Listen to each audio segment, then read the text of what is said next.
Come in. I knew I'd chosen well. Thank you.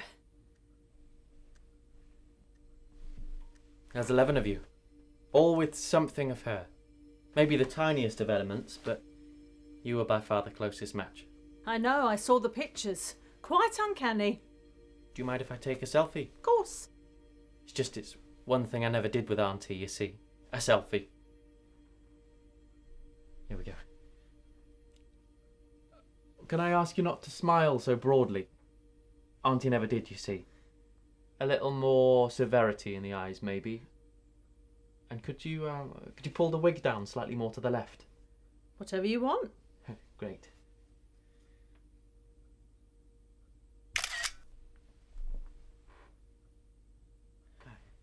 That's great. She'd be proud. Well, she wouldn't have been in it with me, but I suppose if she was kinder, she'd have been proud. Is this your first visit to the Final Goodbye agency? No, I came when Grandpops passed away. The guy I selected was a nice old chap, but something wasn't quite right, you see. It didn't smell of him. I could tell when I hugged him, you see. So I phoned the agency and sent him back, and when he returned he was doused in Old Spice, so it was a bit better then. So you had a lovely final chat. Quite. Have you had any other commissions? A woman from Carlisle said I was a spitting image of her partner. Dead ringer. Oh, sorry, that wasn't meant to be a pun.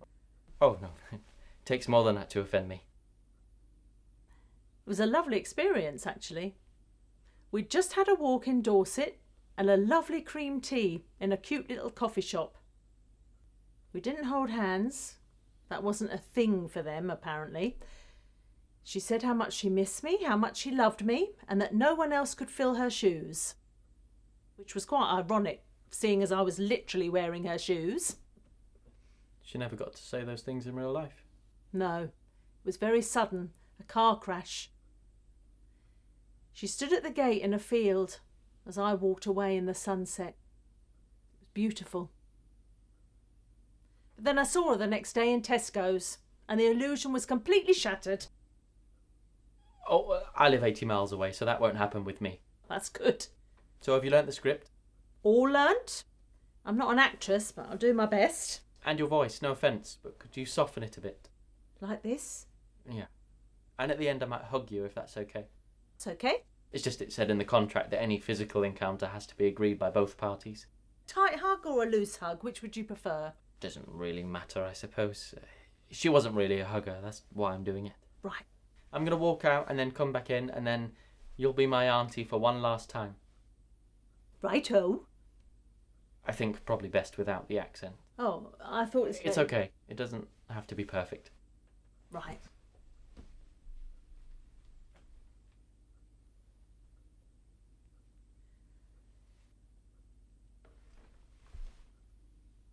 Oh, Nick, my favourite grandson. Come and sit down and talk to your favourite Auntie Joan. Of course, Auntie. It's nice to see you. I brought you flowers as well. How nice. What a lovely bouquet.